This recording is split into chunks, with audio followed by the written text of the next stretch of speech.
우리 찬송합니다. 찬송가 240장 찬양합니다. 주가 맡긴 모든 역사 힘을 다해 마치고 우리 찬양합니다.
아멘. 260장 찬송합니다. 우리를 죄에서 구하시려 찬송합니다.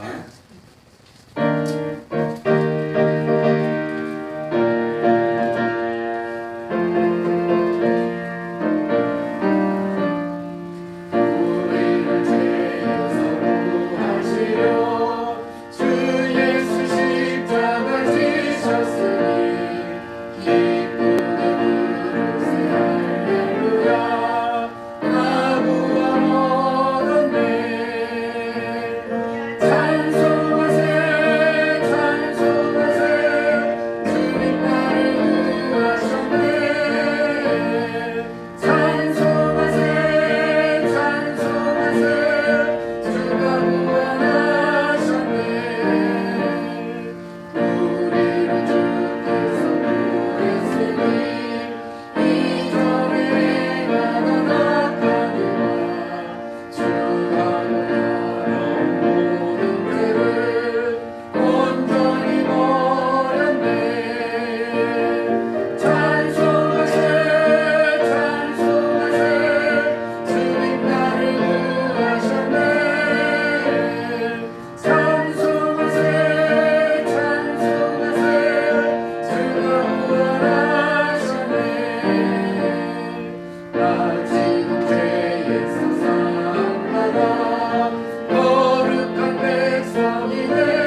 나속죄함을 받은 후 우리 찬양합니다.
아멘. 327장 찬송합니다. 주님 주실 화평 믿음 얻기 위해 327장 찬송합니다.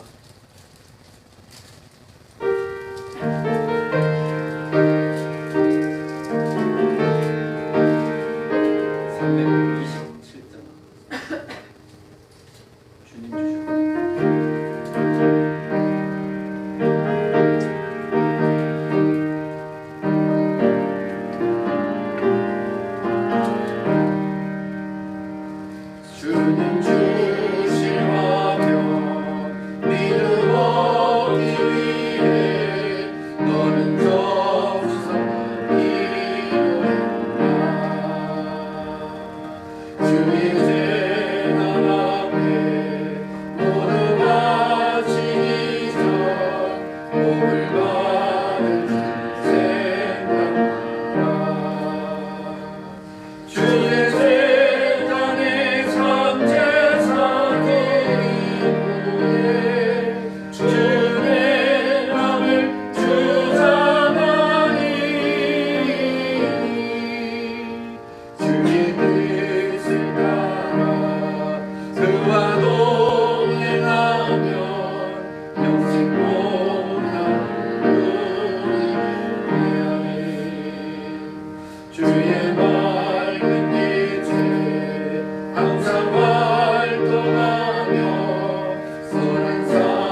주의 생각 앞에 모두 바친 후에 주와 온전히 살리겠네.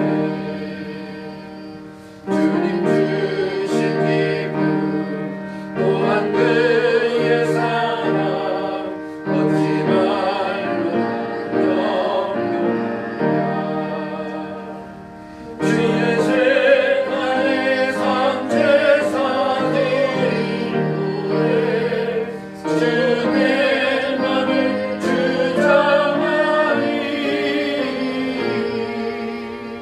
주의 뜻을 따라 그와 동행하며 영생 동행하리이겠네. 아멘. 한 장 더 찬양합니다. 364장입니다. 내 기도하는 그 시간 그때가 가장 즐겁다. 찬양합니다.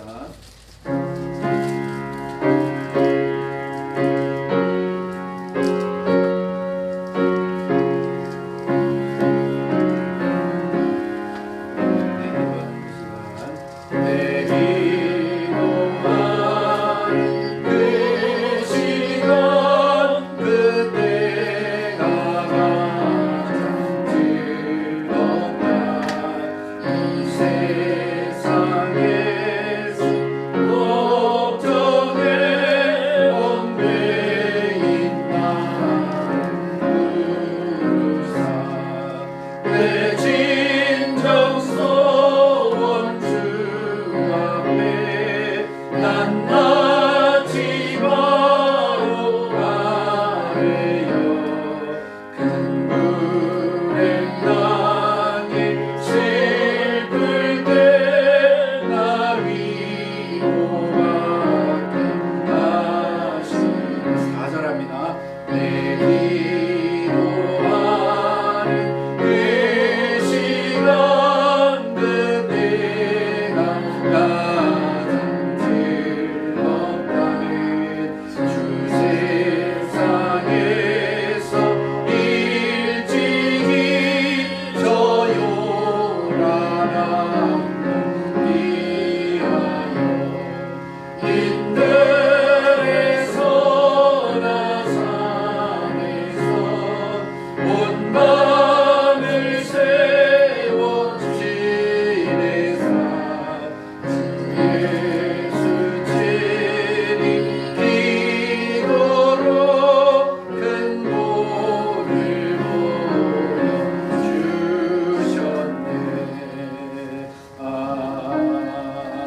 보여주셨네. 아멘. 아멘. 할렐루야.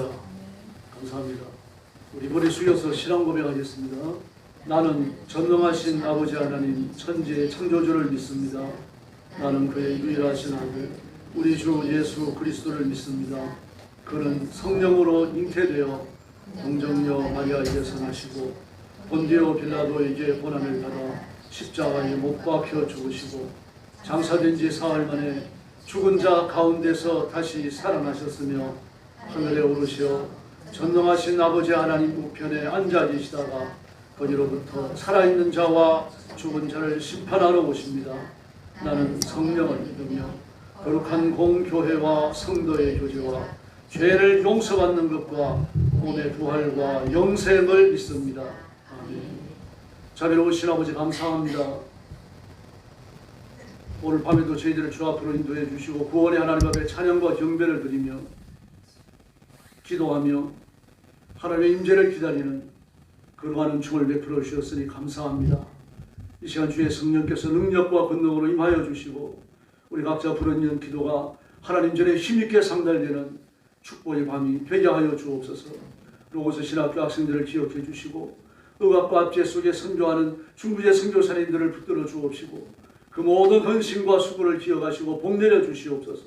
전쟁터에서 생명을 바쳐 복음 전하는 선교사님들 또 온 세상에 흩어져서 주의 재림을 기다리며 선교하는 선교사님들과 그 가족을 지켜주시고 하나님의 복을 내려 주시옵소서. 오늘 밤에도 저희들이 말씀을 나누고 기도합니다. 성령께서 권능과 권세로 임하여 주옵소서. 예수님의 이름으로 간절히 기도 올리옵나이다. 아멘. 하나님 말씀 봉독하겠습니다. 고린도전서 9장 19절부터 23절까지입니다.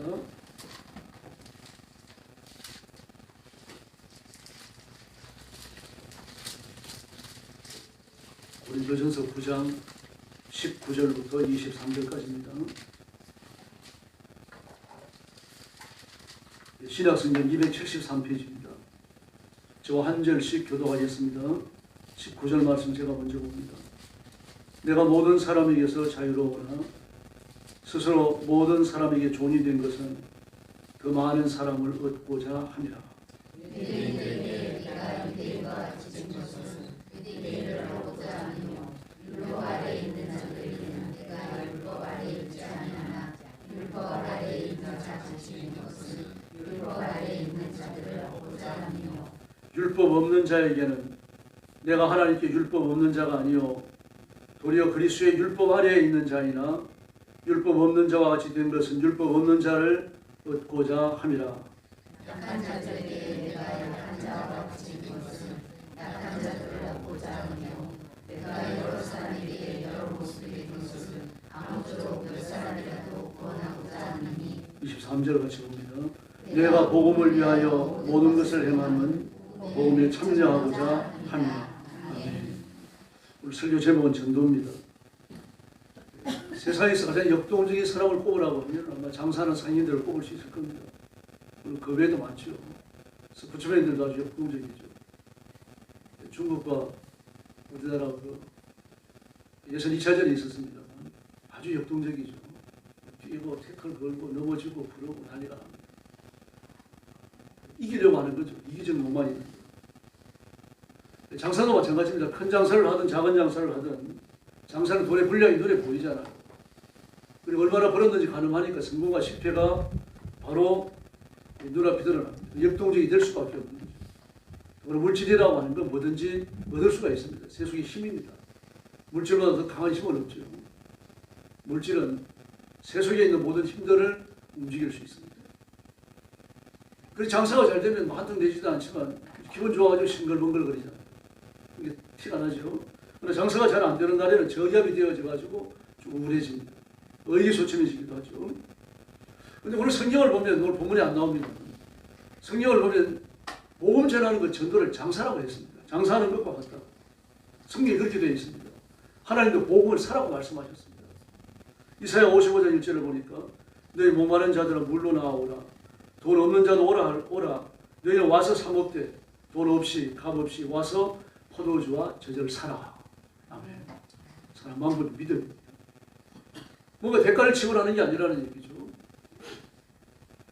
포도주와 젖이라고 하는 건 영생을 얻게 하는 생명수를 그렇게 표현한 것입니다. 예수님의 십자가 대속이다라고 우리에게 주어지는 하나님의 영생하는 생명을 포도와 젖이라고 그렇게 표현한 것이죠. 영생을 얻는데 죄영상을 받는데 우리가 지불하는 대가는 없습니다. 하나님의 사랑으로 몽땅 되는 줄로 믿습니다. 그리고 성령님도 예수님도 복음을 사라고 하셨어요. 계시록 20장 17절을 보면 성령과 신부가 말씀하시기를 성령과 신부가 신부는 예수님이죠. 성령과 신부가 말씀하시기를 오라 하시는도다. 저 신부는 교회죠. 천상에 있는 교회입니다. 성령과 신부가 말씀하기를 오라 하시는도다.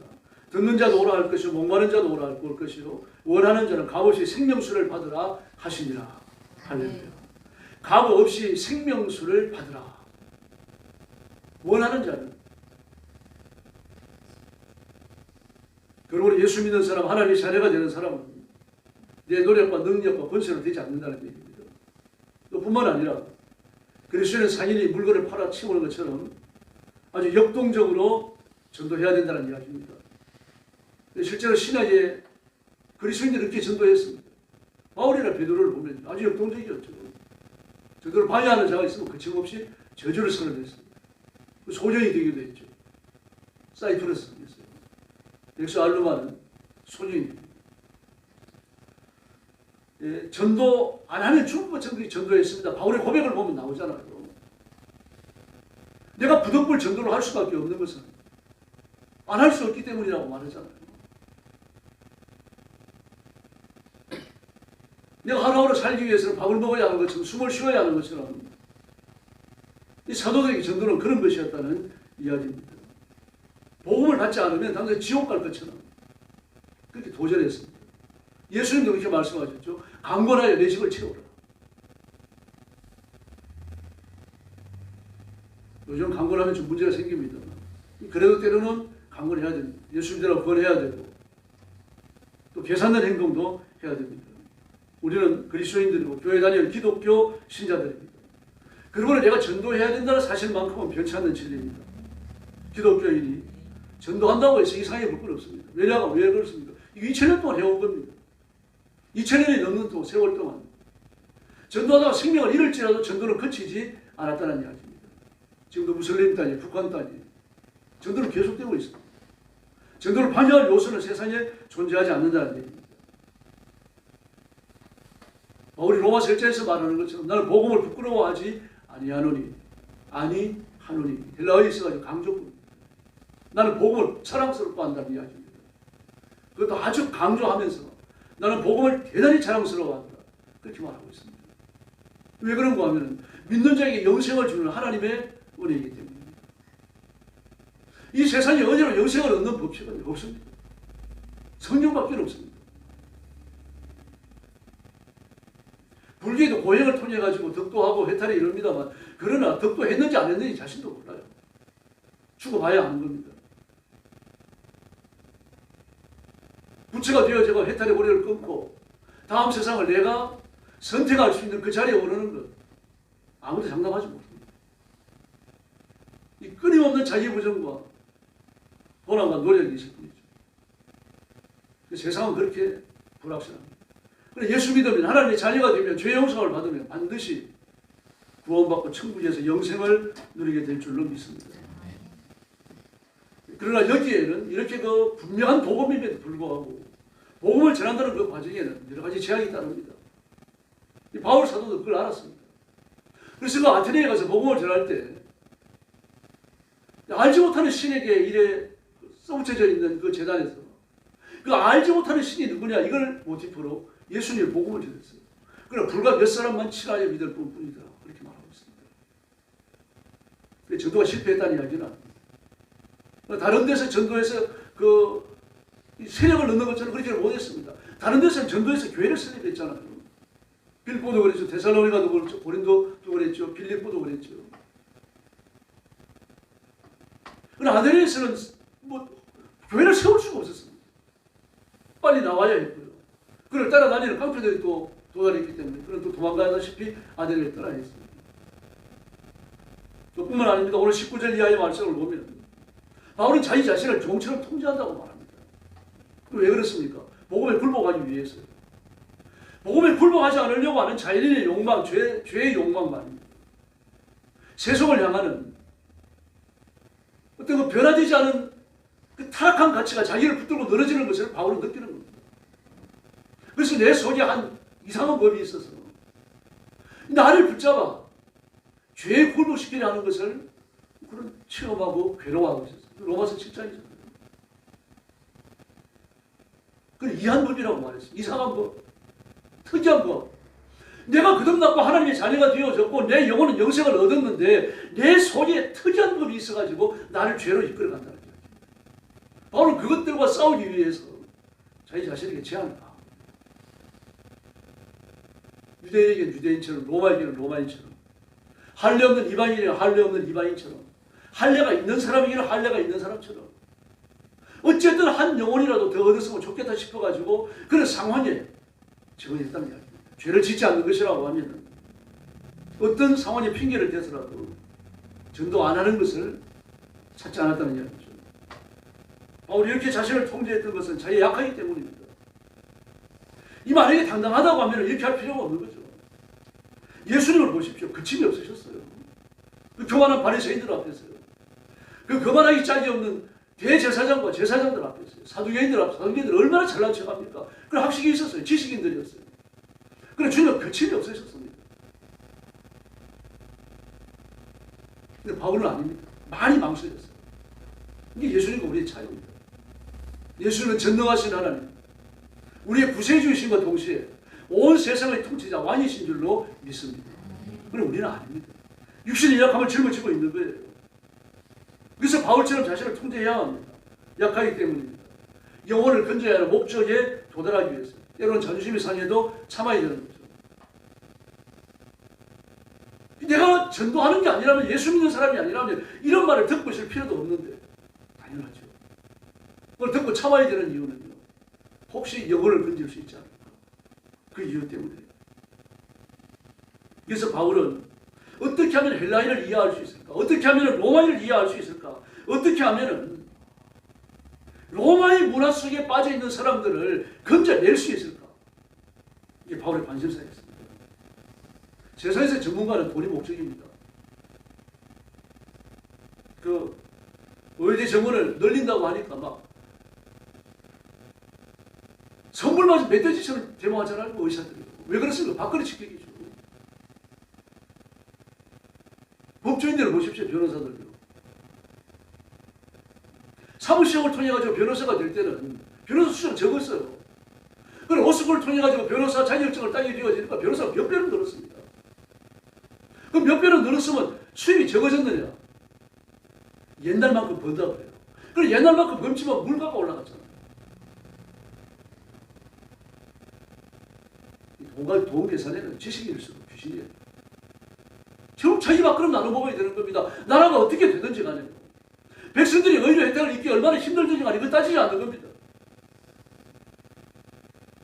이 세상의 전문가들이 가지는 지독한 이기주의입니다.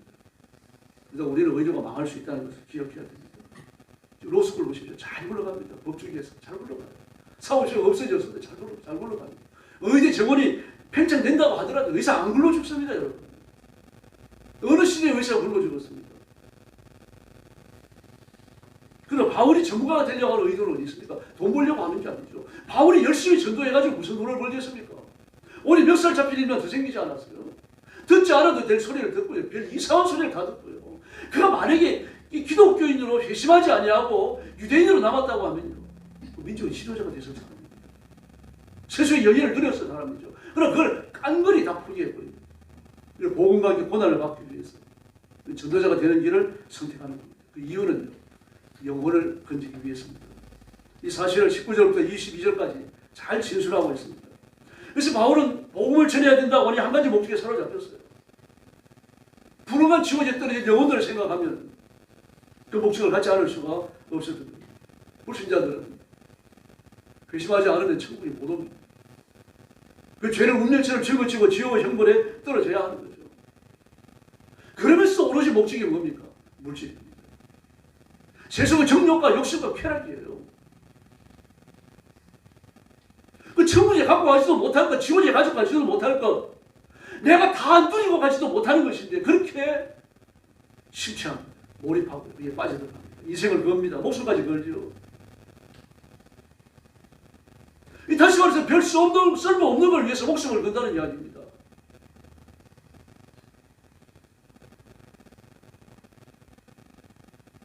부동산에 강남 불패시나 어쩌고 하는데 강남에 부동산이 무너지고 있습니다. 언제까지 일어나는지 모르겠어요. 우리나라 부동산이 무너지면 안 돼요. 부동산이 GDP의 108%입니다. 우리나라가 부동산이 무너지면 심각한 결과가 오게 되어 있습니다. 그런데 부동산이 무너지고 있어요. 그 인간이 이걸 해결할 길이 없어요, 여러분. 이걸 해결할 수 있는 굉장한 지식과 지능을 갖춘 사람이 나타난다고 하더라도 그걸 이 정부에 적용을 시켜가지고 결실을 보려고 하면요, 1년 안에 되는 게 아닙니다. 하나님이 하시면요, 금방 변화될 줄로 믿습니다. 그게 하나님이 전능하신 일입니다. 우리는 6.25 때 북한에게 망해왔습니다. 왜 그렇습니까? 북한은 이미 김일성이 토지를 전부 무상분배를 했어요. 다 나눠줬습니다. 그러니 뭐 하루아침에 부자가 됐잖아요. 물론 갖고 있는 사람들의 거지가 됐지만. 근데 우리는 어떻습니까? 국토의 70% 80%를요 10몇 프로가 다 주고 있었어요. 엄청난 양극화입니다. 이대로 전쟁이 일어나면요, 공사로 되는 건 불보듯 뻔한 겁니다. 싸워서 지킬 땅이 없는데요. 그래서 이승만 정부가 어디에 착수합니까? 토지의 분배에 착수합니다. 적당한 가격으로 사들여가지고 싼 값으로 분배하는 겁니다. 유상 환수, 유상 분배였어요. 그러나 누구든지 땅을 살 수 있을 만큼 아주 싼 값으로 땅을 팔았습니다. 그러니 소장인들 하루아침에 토지를 갖게 되고 논을 갖게 되어지고 밭을 갖게 되어지고요. 토지를 몰수 거수하는 건요. 공짜로 뺏지 않았어요. 돈을 적절하게 지불했습니다. 그러나 땅을 내놔야 했습니다. 그 전쟁 중에도 토지를 분배했습니다. 이 싸워서 지키는 땅이 있으니까 목숨 걸고 싸우는 거죠. 이 하나님의 지혜입니다. 그 전쟁을 지나가면서 우리는 무참히 경제적으로 무너집니다. 그러나 경제가 그런 좌절을 딛고 일어설 수 있는 근거를 갖게 되었습니다. 하나님이 하신 일은 얼마나 놀라운지 모릅니다. 이 순간에 깨어있는 사람이 지금 기도하는 사람이었습니다. 그래서 우리가 예수 믿는 건 하나님의 자녀가 된 거예요.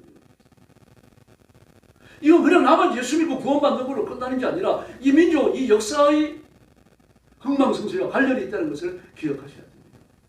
내가 말씀 앞에 복종하고 우리 교회 성도들이 한국의 그리스도인들이 전 세계 기독교인들이 하나님 앞에 복종하면요 이 시대의 역사는 바뀝니다. 타락하면요 이 시대는 허감으로 떨어집니다.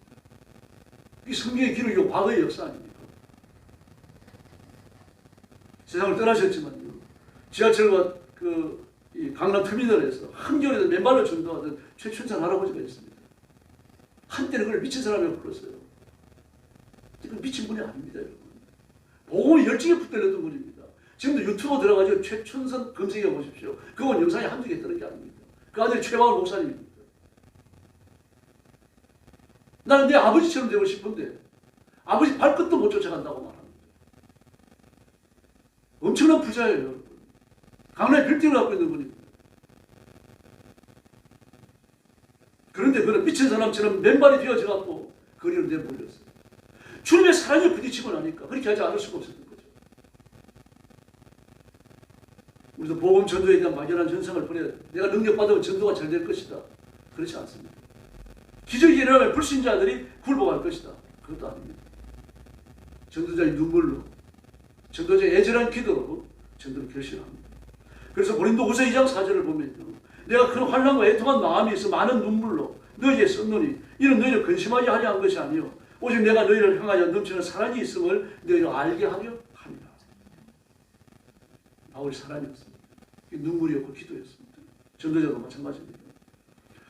뿐만 아니라 어떤 경우든 간에 불신자들은요 기독교인들이 예수 믿으라고 전도하고 다니는 것을 별로 안 좋아합니다. 노숙자들도 교회가 밥 주는 건 좋아하지만 예배 참석하라 그러면 안 합니다. 그래서 어느 교회는 노숙자들을 이제 모아서 밥도 주고 돈도 3,000원씩 주고 예배에 참석해라. 그걸 준다. 그랬더니 한 3분의 1 정도는 예배 끝날 시간에 와가지고 10분만 참석하는 거예요. 아주 빠지고 밥 먹고 돈 타가려고 미안하니까 그렇게 오는 거죠. 마귀가 그렇게 교환합니다. 복음 들을 기회를 가능하면 봉쇄합니다. 그러니 뭐 예배 끝날 때 10분 전, 5분 전에 오니까 설교 한마디도 못 듣는 겁니다. 광고나 듣고 찬송이나 한 장 들고 축도나 하고 그러고 하면 밥을 먹는 거죠. 뭐 그래도 드나들면서 복음을 들을 수 있을 거니까요. 지금도 하는지 모르겠습니다. 이거 왜 그럴까요? 복음이 질이 좋지 않아서 그렇습니까? 그건 아닙니다. 불신자들 이율 배반적인 마귀의 지배를 받기 때문에 말씀이 전달되어져서 이 불신자가 회심하고 하나님 앞으로 돌아가는 것을 막는 겁니다. 마귀가 그걸 봉쇄합니다. 뿐만 아니라 그리스도인들이 하나님 말씀 앞에 복종해서 하나님의 복을 받는 걸 방해합니다. 그런 걸 그리스도인들은 분별해야 돼요. 이 시험이 어디서 오는지 제가 여러 번 강조합니다만 우리의 감정을 격동시키는 건 여러분 마귀입니다. 성령님이 하시는 게 아니에요. 불안한 마음, 분노의 마음, 누구에 대해 미워하는 마음, 대항하고 거역하는 마음, 이 격동시키는 마음.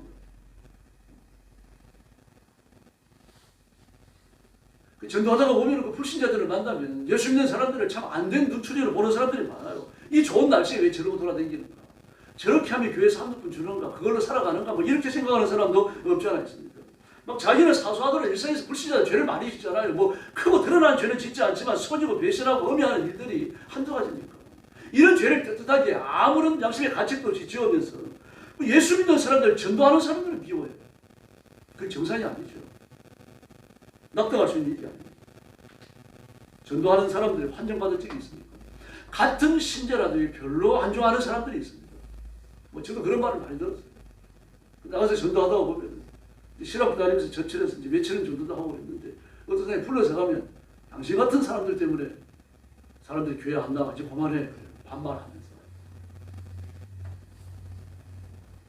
정말 당당하게 그러시면 교회 나가세요. 나가. 식구는 뭔데요? 장로야. 그런 분을 만난 적이 있습니다. 그 예수 믿으라고 전도해가지고 그 결심되는 적이 있었습니까? 저 딱 한 번 있었습니다.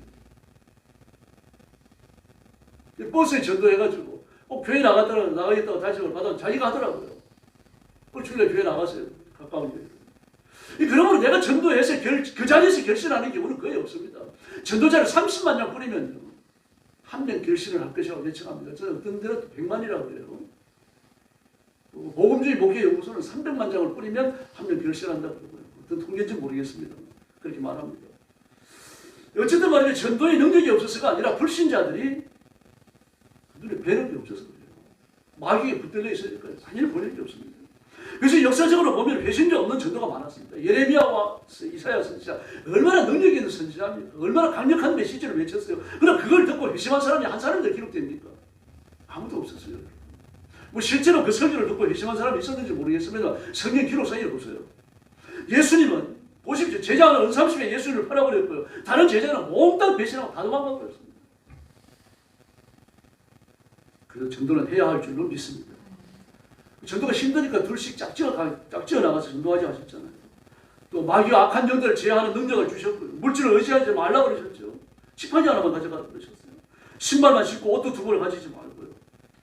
그래서 전도의 메시지는 하나입니다. 회심입니다. 예수 믿고 구원받으라는 겁니다.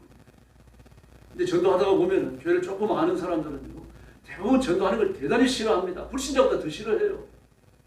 왜 그렇습니까? 예수님을 영접해본 경험은 없는데 교회의 약점들을 많이 알고 있어요.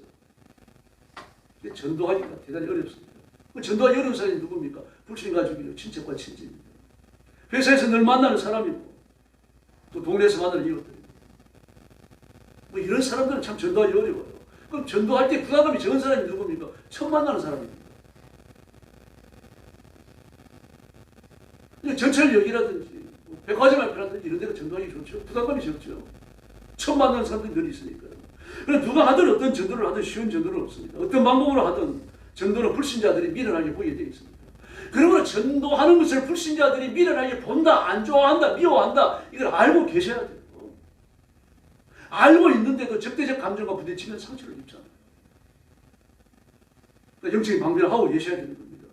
관계성 전도가 효과적이긴 해요. 오랫동안 만나면서 차 마시고 식사하고 서로 왔다 갔다 하면서 그러다 결정적 순간에 전도하는 거예요. 좋긴 합니다. 그러나 인간적인 친밀감이 갖추어졌기 때문에 효과적인 것이지 전도 자체가 효과적인 것은 아닙니다. 어쨌든 전도의 중요한 점은 영혼에 대한 열정입니다.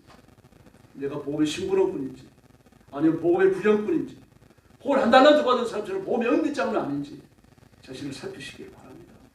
그리고 복음의 확산과 복음의 강력한 권세를 위해서 기도하고 또 그 일을 위해서 쓰임받기를 소망하고 성령님의 능력으로 무장하는 성도들이 되기를 예수님의 이름으로 축원합니다.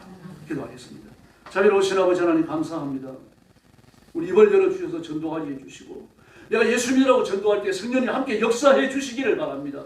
영적인 담대함을 갖게 해주시고 불신자들이 전도하는 것을 싫어하고 미워하고 전도를 미련하게 본다는 사실을 이해하고 그들을 두려워하지 않게 하여 주시기를 바랍니다.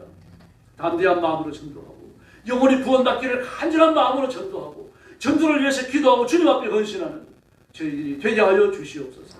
우리 성도들을 이 시대에 세상을 부끄럽게 하는 일꾼으로 사용해 주시고 복음 전하여 종말의 징조를 이루며 성도들은 지혜 있는 신부로 단장하는 귀한 역사가 교회 안에서 일어나게 하여 주시옵소서. 오늘 밤에도 기도의 새 힘, 기도의 새 능력을 주시기 원하옵고 예수님의 이름으로 간절히 기도 올려옵나이다. 아멘. 주님 가르친 기도 드리겠습니다. 하늘에 계신 우리 아버지, 아버지의 이름을 거룩하게 하시며 아버지의 나라가 오게 하시며 아버지의 뜻이 하늘에서와 같이 땅에서도 이루어지게 하소서. 오늘 우리에게 일용할 양식을 주시고 우리가 우리에게 잘못한 사람을 용서하여 준 것 같이 우리 죄를 용서하여 주시고 우리를 시험에 빠지지 않게 하시고 악에서 구하소서. 나라와 권능과 영광이 영원히 아버지의 것입니다. 아멘. 우리 찬송가 498장 부르고 통성기도하겠습니다. 기도 제목드립니다.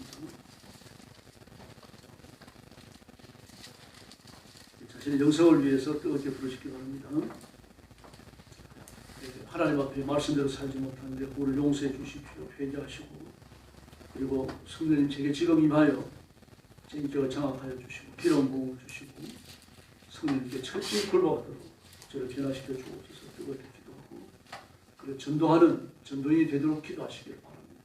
복음을 자랑스러워하고 예수 믿지 않는 사람들을 보면 불쌍하고 그래서 예수 믿으라고 권하고 전도지를 건네는 이런 용기와 담대함이 되기 있기를 위해서 성령님의 도우심을 구하기를 바랍니다.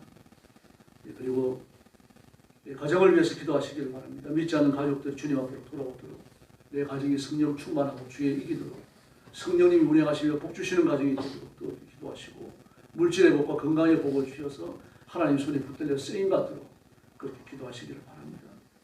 그리고 교회를 위해서 기도해 주시기를 바랍니다. 우리 교회를 부흥시켜 주시고 성장시켜 주시고 성숙시켜 주시옵소서. 재정의 부흥을 달라고 기도하시고 그리고 성령께서 기도의 영, 전도의 영으로 임하셔서 교회가 뜨겁게 변화되도록 기도해 주시기 바랍니다. 주일 예배가 은혜스럽도록 기도하시고 그리고 선교사님들을 위해서 부르시기를 바랍니다. 아픈 성도들을 위해서 특별히 기도해 주시기 바랍니다. 그리고 나라와 민족을 위해서 기도해 주십시오. 정치가 생물이라고 그러죠. 그 변화를 예측할 수 없기 때문에 이쪽이 좋았다가 저쪽이 좋았다가 둘 다 망했다가 난리가 납니다. 그래서 우리 성령께서 기독교인 정치인들을 움직이셔야 됩니다. 하나님이 그걸 해주시도록 기도하시고 특별히 대통령에게 지혜로운 마음을 달라고 부르시기 바랍니다. 우리 찬송 부르겠습니다.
기도하겠습니다. 자비하신 아버지 하나님 감사합니다. 오늘 아침도 주 앞에 엎드린 성도들 기억해